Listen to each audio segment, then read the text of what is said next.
নমস্কার সবাইকে। ফিজিওথেরাপিস্ট কীভাবে ব্যায়াম করাচ্ছেন, কি ব্যায়াম করাচ্ছেন, আমার ইমপ্রুভ হচ্ছে কি হচ্ছে না সেগুলো সবটা শেয়ার করব। এবং আমার বরের উপর ভীষণ রেগে আছি, যা করছে দিন দিন আমি আর সহ্য করতে পারছি না। তো দেখো, এই যে শোল মাছ একটা দিয়ে গেছিলেন মেজো ভাসুর, তো আমার শাশুড়ি মা একটু মেরে দিচ্ছে। আর আমার সকাল থেকে আমার বরের কোনো আতা পাতা নেই। এই হাঁড়িটাতে দেখলে ছোট ছোট সেই শোল মাছ না, ল্যাঠা মাছ পড়ে আছে। আর এই শোল মাছটা ওই 700 গ্রাম মতো হবে হয়তো। যাই হোক, একটু কাটাকুটি করছি। আর শাশুড়ি মা বলেছিল জায়েদেরকে কেটে দিতে, কিন্তু আমি বললাম না না আমি পারবো। শাশুড়ি মা বলেছিল কারণ আমার ওই পায়ে মানে ভর দিতে বা জোর করে বঁটির উপর পায়ে চাপ দিয়ে কাটতে পারি না, তো সেই কারণে। আর ওই যে 10 পিস মতো হয়েছে, দুজন জায়ের ঘরে 2 পিস 2 পিস 4 পিস, আমাদের ঘরে 5 জন খেতে। আর মেজো ভাসুরকে 2 পিস মাছ দেবো, তো ওতেই 10 পিস হয়ে যাবে।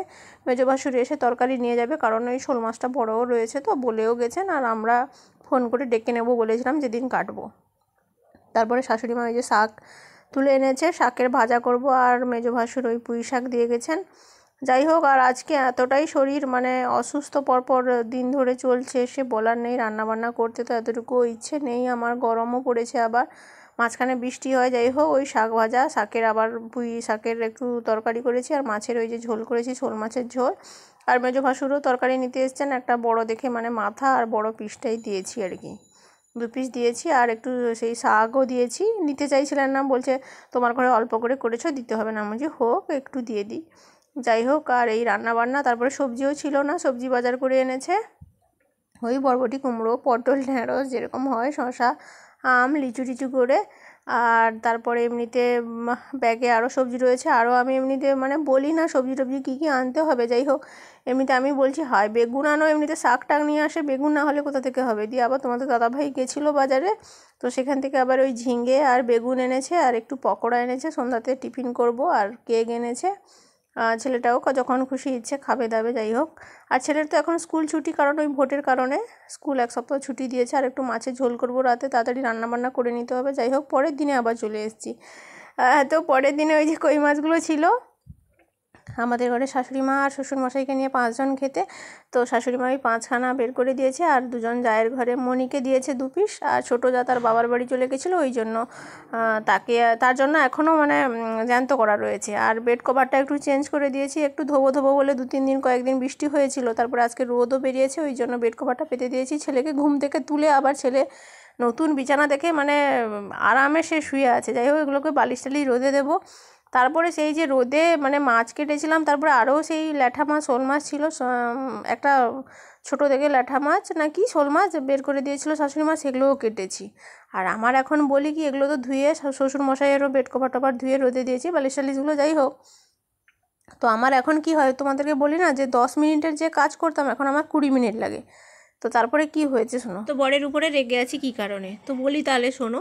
এই যে দেখো, গরমের রোদে মানে ভীষণ রোদ ছিল, সকাল 8টা থেকে 10টা অবধি 2 ঘন্টা রোদে আমাকে থাকতে হয়েছে। মানে এদিকে সকাল থেকে উঠেছি জানো তো, মাথা ছিঁড়ে নিয়ে যাচ্ছে, মাথা এতটাই যন্ত্রণা করছে আমি বলে বোঝাতে পারবো না। সেই সঙ্গে সেই কই মাছগুলো কেটেছি, আর একটা ছোট শোল মাছ বের করে দিয়েছিল, তো আমি একেবারেই কেটে নিয়েছি। প্রত্যেক দিন মাছ কাটতে না আমার সেই রোদে বসে আর ভালো লাগে না, রান্নাঘরে মাছ কেটে নিই, এবার সেই সমস্ত জ্যান্ত মাছগুলোকে মেরে কাটতে সময় লাগে।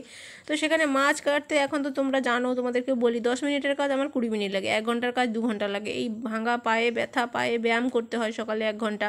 তারপরে মাছ কেটেছি, তারপরে সেই বেড কভারগুলো কাচাকাচি করেছি, নিচে রোদে দিয়েছি, দড়ি ছিঁড়ে গেছে।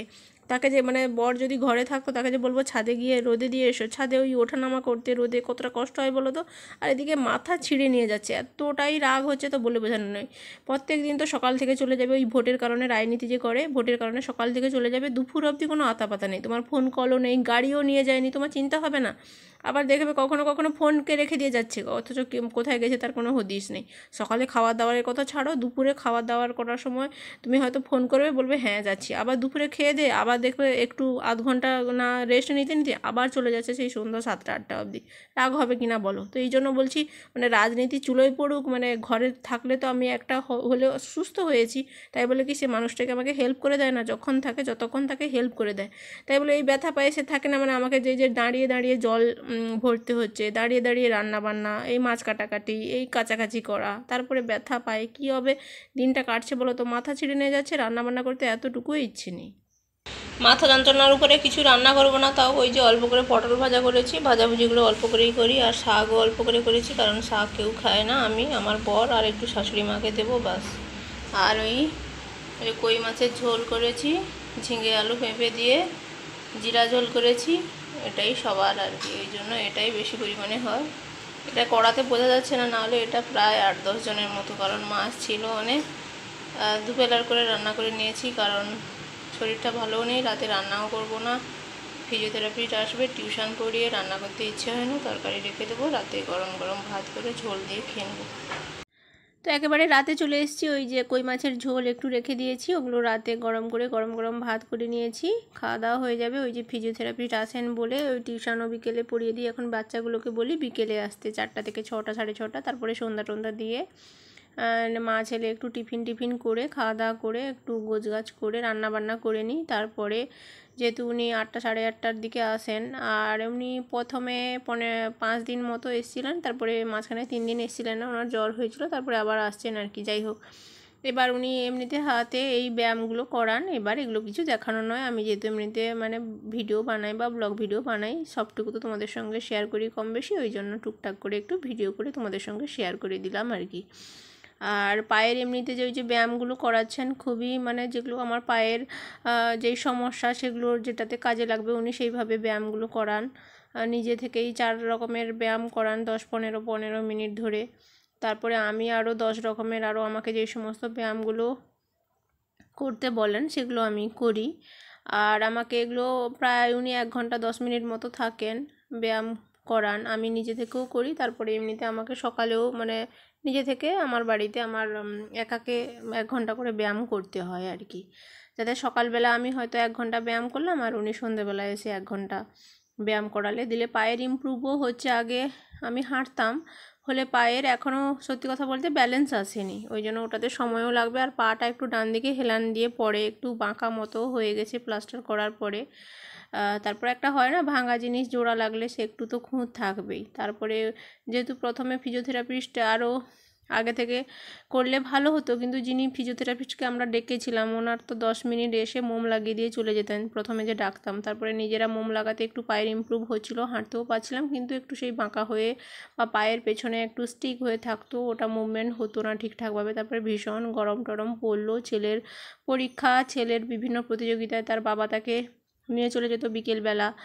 আর ছুটি ছাটা থাকলে তারপরে অন্য ফিজিওথেরাপিস্টকে যে বাড়িতে ডাকবো, তার বাবা যদি না থাকে তাহলে কিভাবে হবে। যাই হোক, ওই জন্য তারপরে দেখলাম পাটাও মোম লাগানোর পরে ইমপ্রুভ হচ্ছিলো, তারপরে একটা জায়গায় এসে একেবারে স্টিক হয়ে আছে, সেই জন্য আবার ফিজিওথেরাপিস্টকে ডাকছি। ওই 14-15 দিন মতো হয়তো ব্যায়াম করাবো বা কি ঠিক নেই এখনও, উনি তো আসেন। আর ওই যে পায়ের ব্যায়ামগুলো আমি নিজে থেকে এগুলো করি, ছেলে এগুলো